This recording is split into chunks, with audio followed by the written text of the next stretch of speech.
The Harry Potter series has no shortage of hateable characters in it, with one of the most infamous of course being Dolores Umbridge. But as many, including famed critic Roger Ebert, have noted, what makes her so despised in particular is how true to life she is. Because let's face it, everybody has had to deal with a pretentious jerk drunk on power who's not afraid to misuse it for their own ends and to make others miserable. But what can often get lost because of characters like her is just how truly awful the main villain of the series himself is, Lord Voldemort. Though at first glance just a power-hungry psychopath, the psyche of this individual is actually one of such depravity that it might just make him the most evil character in all of fiction. And today, I'd like to go over the mindset of Lord Voldemort and hopefully explain just how horrible he actually is, to the best of my ability. But please keep in mind that I am not an expert when it comes to analyzing and taking apart characters. I'm not an analyzing evil type YouTuber or other professional on this subject. I am strictly an amateur when it comes to this, and I am not trying to hide it. So please forgive me if I make any slight mistakes. And obviously there will be spoilers ahead for the entire Harry Potter series. So in case you somehow don't know how it ends, you might not want to proceed with this video. This will be the only spoiler warning I'll be giving out. Okay, so as I noted before, what makes Dolores Umbridge such a hated character is how human she is. Everybody in the real world has had to deal with her type before, and as a result can sympathize with Harry even more because they know what it feels like having to put up with somebody like her. But on the flip side, what can make a character like Voldemort hard to understand, let alone hate, is how truly inhuman he is. And I don't say that lightly. I'm not kidding around when I say he may just be about as far away from human as a human being can possibly get. But I'm getting a bit ahead of myself here. The point is, if one is to truly understand the significance of that statement, they must understand what goes on in the mind of this sick and twisted individual. And to put it simply, every single thought in Voldemort's mind revolves around just one thing: himself. To him, he is the only thing that matters in life and absolutely nothing else. Anytime he's shown to care about anything, it's all just an act so he can get what he's really after. And to that end, he seeks to be the most powerful wizard who had ever lived because he believes that he's the most exceptional, greatest person in existence. He genuinely believes that Earth was created, as well as everything that came before him, all happened so that he could be born. That's how deep his narcissism and self-importance runs. He can't comprehend anything beyond himself and believes he's entitled to the best of everything. This is why he put his soul into only the most important artifacts in the wizarding world, as well as seeks total power over everything, even though he has no desire to actually engage in the responsibilities involved. He just wants to be in control of everything, so that nothing, and I mean nothing, can ever happen without his approval. And this is why death scares him so much, because it's an inevitability that he can't control, and why he goes to such desperate lengths to avoid it, in order to prove his superiority over everything in existence. But this belief also comes with a huge downside, which is that he genuinely believes that there is nothing worse than death, as he even says to Dumbledore in the 5th book, because it's an unknown that he can't control. He can't possibly comprehend that it could be a good thing or that there are things in life worse than it. This is why he'd rather be a pained, exposed soul lurking in the shadows clinging to life than embrace the sweet release of death, because at least this way, he's found a way to control death and prevent it. But as a result of this belief, it causes him to believe that murder is his best solution to every problem. Because remember, in his mind, he is the superior being. Everything in life revolves around him, and therefore it's his right to impose the worst sentence on a person imaginable, which in his mind is death, for any reason that he wants. And not only does he dish it out very liberally, but it's something he absolutely loves doing. And I can't stress this enough. He loves killing people because it establishes his power, dominance, and superiority over them.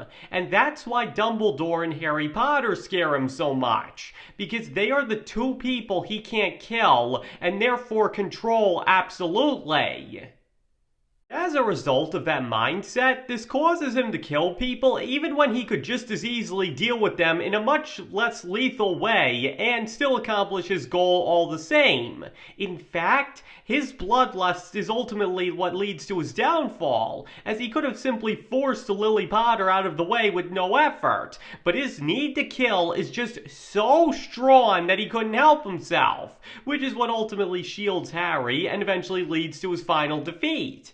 But this cruel treatment doesn't just extend to his enemies, oh no, as he will kill anybody, friend or foe, for any reason if it suits him. A couple of times in the books, he's even described as firing killing curses in all directions to hit anybody unlucky enough to be in the way when particularly angered, which is what leads to Griphook's death in the Deathly Hallows. In other words, this isn't just a guy who believes in killing first and asking questions later. This man engages in murder as his main hobby. Seriously, Voldemort's bloodlust is several times worse than even the most horrible serial killers to have ever lived, and that is saying a lot.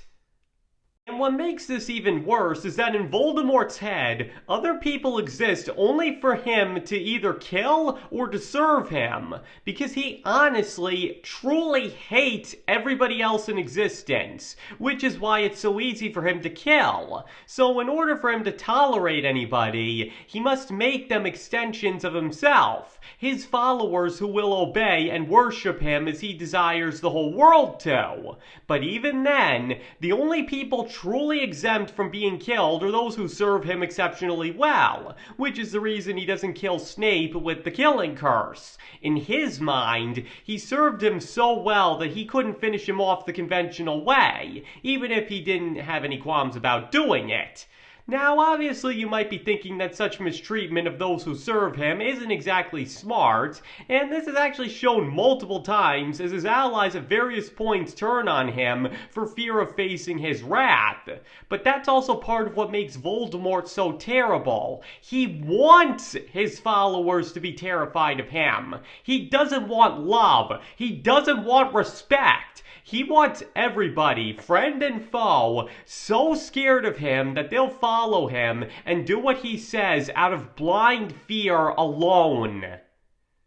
Now, as I just pointed out, obviously fear doesn't inspire much loyalty in people, but the thing is that fear is the only kind of loyalty he can understand. He can't possibly fathom why anybody would be loyal to anyone else unless they were either afraid or a complete fool, and that's yet another reason why he seeks to gain as much power as possible, because if he is in control of everything, then everybody will fear him and fall in line, and for those who are stupid enough not to, those are the ones he has the pleasure of killing. That's truly how this man thinks. And for only just a few examples to demonstrate this, he committed his first murder at 16, kills a follower expressing concern for him because he broke his concentration, and is absolutely ecstatic, practically jumping for joy over the fact that he murdered a teenager in cold blood. Seriously, it's no wonder why most overlook just how truly abominable he is.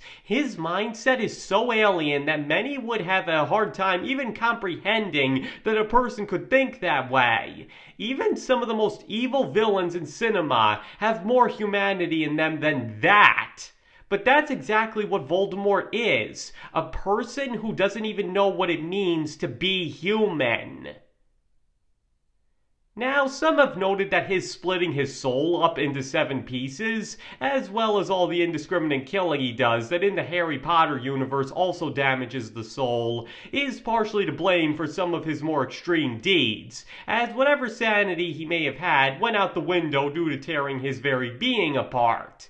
but considering what we see through flashbacks and of his original Horcrux, it's obvious that he always felt the way he does about power, murder, his superiority, and fear being the only way to inspire loyalty. It's just more than likely that tearing his soul apart removed any restraint he might have had. But make no mistake about it, what he became is exactly what he wanted to be. An all-powerful, immortal abomination that had complete and total control over everything and was free to engage in whatever sadistic whims he desired without consequence.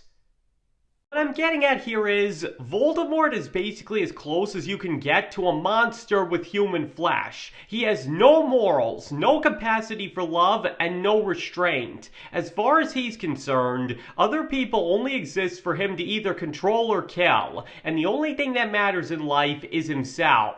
But unlike other people who feel this way, he has no inhibitions, no guilt that he tries desperately to hide. He goes about getting what he wants on a scale that can only match the worst dictators in history, and even they had more mercy than him. Which is no compliment to either group, I'd like to add. This is somebody who views the whole world as his to control, where he's the most powerful, exceptional, the only one that matters, and everybody else is his servants to do what he pleases, be that his bidding or dying for his amusement. And what does he give in return? Fear. The uncertainty of when he's going to torture and kill you. That is Voldemort's ideal existence. That's what he ultimately desires to turn the world into when he's done taking it over. And once again, the reason many seem to overlook that about his character is that it can be hard to comprehend somebody with such a mindset. It can be difficult to understand how somebody could be so selfish and thrive on murder to such a degree, as well as actively desire that his followers fear him, rather than respect or serve him out of loyalty. But as I said before, when you really look at it, there is nothing human about Voldemort. He's much more akin to some horrible, pathetic demon that crawled out from under a rock and decided that the world owed him everything. And because of that, his death in the movie version of the Deathly Hallows honestly feels a lot more appropriate for him. Because while the book is ultimately trying to show that for all of his attempts to prove his superiority, he was just an ordinary man, which is significant because Voldemort hated anything ordinary. But the movie instead goes along with the idea that not only was he just a man, but his attempts to prove just how exceptional he was made him less than the ordinary people he despised. In other words, his death highlights just how inhuman he was, which is a poetic end for him considering he didn't have a human thought in his life. But I already got into why both his death scenes work in another video, which you can find the link in the description too. The point here is, Voldemort's villainy goes way beyond just being evil, but sinks into a depravity that most can't even comprehend, and as I said before, in the end is just about as inhuman as a human being can possibly get. There is not a single good thought in his head, and such things as love, mercy, or even caring about others beyond what they can do for you are absolutely alien to him, and as repeatedly stressed throughout the series, that is ultimately why he fails. Because in the end, his quest was for nothing, as there was always those who would fight against him, and he was nothing but a narcissistic coward hiding behind powerful magic to get what he wanted. But even then, considering just how depraved and sick in the head he really was, as well as the sheer extent of his awful crimes against everybody, to say that he deserved to be a withering, pained, powerful mess for all eternity is a massive understatement, because he was nothing but an inhuman monster in life seeking undeserved glory. So it's only appropriate that death, the thing he fears most, becomes his worst nightmare and exposes what his horrible deeds really turned him into. But either way, there's no denying that if nothing else, Lord Voldemort easily ranks as one of the most depraved, evil villains to have ever been conceived. preconceived, and really helps put into perspective just how terrible living without an ounce of humanity would really be for everybody. Okay, I think I've gone on about this for long enough, so now I'll let you take over. Just how evil do you believe Lord Voldemort is? And do you think he's even worse than I was making him out to be? Whatever the case, please feel free to let me know in the comments below. But please keep in mind that you do not have to agree with any of the opinions expressed here if you don't want to. You can feel about this or any other subject we discuss here, and I nor anybody else can tell you you're wrong. And thank you all for watching. I greatly appreciate it, and I hope to see you all next time.